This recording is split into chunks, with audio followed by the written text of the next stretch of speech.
Hi. So welcome to the first class of Physics, Class 8 ICSE. So like we discussed it in the introduction session, we'll be starting with force and pressure. Again, जैसे chemistry में हमारा atomic structure was the most important chapter, यहाँ पर भी force, pressure, energy बहुत important होते हैं आपको basics समझने के लिए. तो हम लोगों ने ऐसा प्लान किया है कि चैप्टर को हम लोग दो पार्ट में डिवाइड करेंगे. पहला पार्ट इज फोर्स, दूसरा पार्ट इज प्रेशर. तो पहले हम लोग फोर्स का डिस्कस कर लेते हैं कि हम लोग फोर्स में क्या पढ़ने वाले हैं. तो देखो फोर्स का हम लोग थोड़ा समझेंगे कि व्हाट इज फोर्स. ठीक है, आपके सिलेबस में एक टॉपिक है फोर्स से which is movement of force, which becomes more important for you.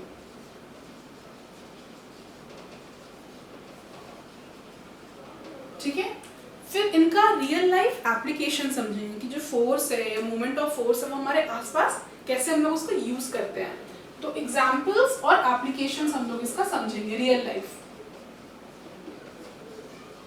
और ये सारे एग्जांपल और एप्लीकेशंस आपके बुक से ही लिए हुए हैं, आपके बुक के सिलेबस से ही लिए हुए हैं ICSE की.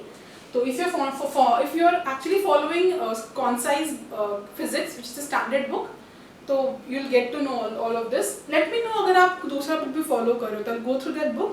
But अगर आप कॉन्साइज फॉलो कर रहे हो तो it's a standard book for ICSE. Now once all these three is done, हम लोग इस पे न्यूमेरिकल सॉल्व करेंगे. ठीक है, और एक दो ऑब्जेक्टिव क्वेश्चंस भी हम लोग साथ में देखते जाएंगे. So this is what we plan to cover for force. Pressure का जब हम फोर्स कंप्लीट करेंगे then we'll talk about कि प्रेशर में हमें क्या पढ़ना है. ओके, तो हमारा पहला चैप्टर हो जाएगा फोर्स एंड प्रेशर, जिसका हम अभी फोर्स पढ़ने वाले हैं.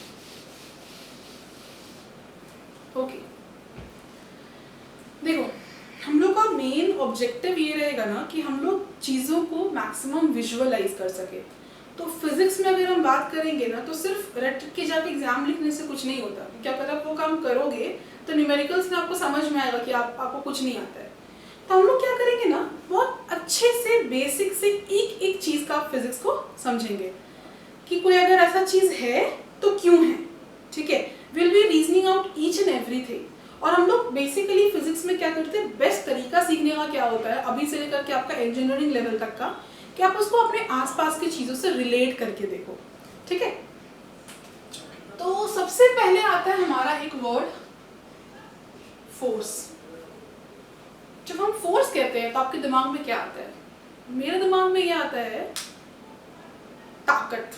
हम हिंदी में बोलूँ तो तुम्हारे पास बहुत ताकत है, तुम्हारे पास बहुत फोर्स है, बहुत फोर्स से कोई चीज को खींचते हो, बहुत ताकत है तुम्हारे पास. जैसे मेरे दिमाग में कोई फोर्स कहता है, मेरे को एक वर्ड दिमाग में आता है हिंदी में ताकत. At the back of my mind वो चीज चलने लगता है. फिर अगर मैं ताकत की बात करूँ तो किसी के पास ज्यादा ताकत हो सकती है, किसी के पास कम ताकत हो सकती है, ऐसे हम उसको रिलेट कर सकते हैं. ठीक है, बचपन से हमें सिखाया गया था फोर्स इज अ पुश और अ पुल. वो सब डेफिनेशन अभी नहीं चलेगा, अब थोड़ा स्टैंडर्ड डेफिनेशन पे आएंगे. बट अब कुछ चीजों के बारे में देखते हैं. तो यहाँ पे दो अलग अलग चीजें आती है, बॉडी एट रेस्ट और बॉडी एट मोशन. तो बहुत ध्यान से देखना, क्योंकि रेस्ट एंड मोशन में एक चैप्टर ही होता है अलग से. आपको लग रहा होगा कि टर्म्स बहुत इजी हैं, बट ये टर्म्स बहुत डिफिकल्ट है. ठीक है, रेस्ट का मतलब क्या हुआ कि कोई भी चीज अपने सराउंडिंग के रेस्पेक्ट में मूव नहीं कर रही है. सो लेट्स से तुम खड़े हो यहाँ पर और तुम्हारे पास एक पेड़ है, यहाँ पे घर है, यहाँ पे खड़ा है, और तुम यहाँ पे सिर्फ खड़े हो. So if you look at your surroundings, तो तुम्हारे सराउंडिंग्स में क्या होगी, एक पेड़ होगा, एक घर होगा. And then you say कि I am at rest position, मैं रुका हुआ हूँ.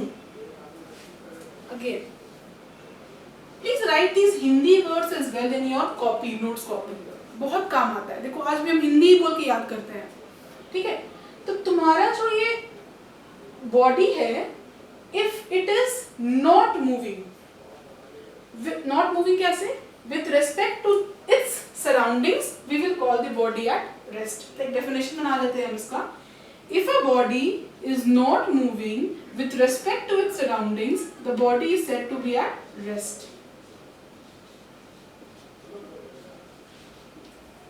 ठीक है, अब तुम कब तक पेड़ के नीचे खड़े रहोगे? तुमको जाना भी तो है ना। तो तुम्हारा पेड़ यहीं पे खड़ा रह गया, तुम्हारा घर यहीं पे रह गया। नाउ तुम क्या किए, थोड़ा चल के आगे बढ़ गए, तो यू आर नाउ वॉकिंग। ठीक है। So in this second case एकदम ध्यान से देखना, बॉडी और you are moving with respect to the surroundings. So when a body is moving with respect to its surroundings, we will say that the body is in motion. तो दो definition हम लोगों ने कर लिया, रेस्ट का, motion का। अब इसका एक बहुत स्टैंडर्ड एग्जांपल होता है, वो हम समझते हैं। सो मान लो तुम्हारा स्कूल खुल गया फाइनली आफ्टर कोरोना वायरस, और कुछ ऐसे तुम्हारी बस, ठीक है, और तुम बस से जा रहे हो स्कूल, ठीक है। तो रास्ते में यहाँ पे एक पेड़ पड़ता है और ये बस तुम्हारा मूव कर रहा है, ठीक है, इस डायरेक्शन में, ठीक है। तो अगर मैं खड़े होकर तुमको यहाँ पे देखती हूँ तो मुझे क्या दिखेगा कि तुम ऐसे अंदर बैठे हो और मेरे सराउंडिंग्स में क्या है, ये पेड़ है, यहाँ पे कोई घर होगा, ठीक है। तो मेरे रेस्पेक्ट में याद करो, जब भी हम लोगों ने यहाँ पे मोशन का बात किया था, हम लोगों ने हमेशा बोला था विथ रेस्पेक्ट टू सराउंडिंग्स, क्योंकि असल में कोई चीज तो रुका ही हुआ नहीं है, हमारा अर्थ तो खुद ही सन के चारों तरफ घूम रहा है, तो वैसे तो सब कुछ मोशन में है, समझ सकते हो ना तुम। इसीलिए word with respect to surroundings बहुत इंपॉर्टेंट हो जाता है, because nothing in this universe, even the universe itself फैल रहा है, एक्सपैंड कर रहा है, एवरीथिंग इज मूविंग। तो हम लोगों को एक रेस्ट का डेफिनेशन बनाना पड़ेगा। रेस्ट मतलब क्या हुआ, अपने सराउंडिंग्स के हिसाब से, ये इंपॉर्टेंट वर्ड हो जाता है यहाँ पर, ठीक है। फिजिक्स में ना वर्ड्स बहुत इंपॉर्टेंट होता है। अगर कोई वर्ड लिखा है with respect to its surrounding और आप उसको छोड़ दोगे तो आपका डेफिनेशन में मार्क्स कट जाता है, ठीक है, क्योंकि आप पूरी बात नहीं बता रहे हो, ठीक है। तो यहाँ पे अगर मैं अपने आप को देखूं तो मेरे सराउंडिंग में एक घर है, एक पेड़ है, और मेरे हिसाब से, मेरे सराउंडिंग के हिसाब से मेरे को देख के लग रहा है कि ये बस आगे की तरफ मूव कर रहा है, ठीक है। तो मुझे ऐसा लगेगा कि बस में, लेट्स से मैंने यहाँ पे एक बच्चे को देखा, बच्चे का नाम है राम, तो आई वुड से कि राम इज मूविंग,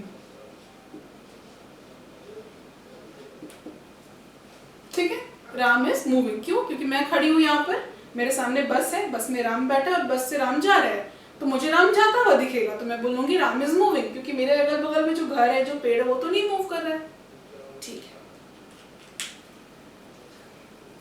राम जो बस में बैठा हुआ है तुम्हारे साथ,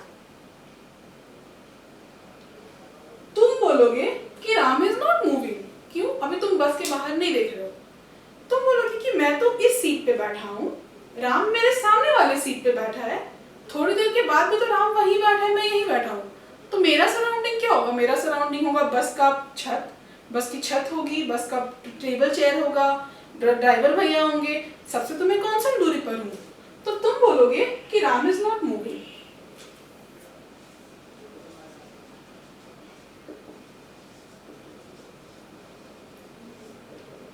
या फिर राम इज मूविंग में बोल दूंगी राम मोशन में है,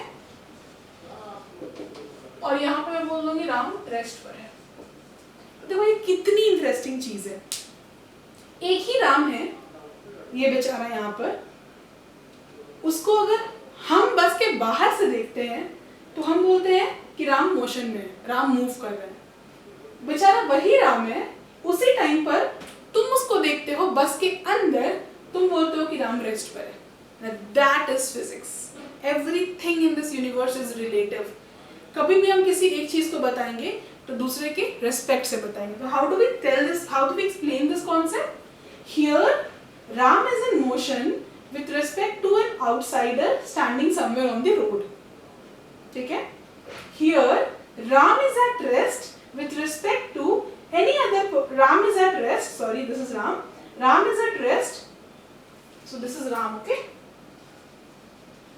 And this is you. So Ram is at rest with respect to any other person who is sitting inside the bus. Why? Because inside the bus, with respect to the surrounding of the bus, there is no motion between Ram and you. तो ये rest and motion clear हुआ कि नहीं? ये बहुत जरूरी होता है. मतलब why am I telling you about rest and motion? क्योंकि class 7 and class 6 deals with rest and motion. So if you read the first definition of force, पहले हम यहाँ पे एक लाइन में वो रेस्ट और मोशन के बारे में बता देता है.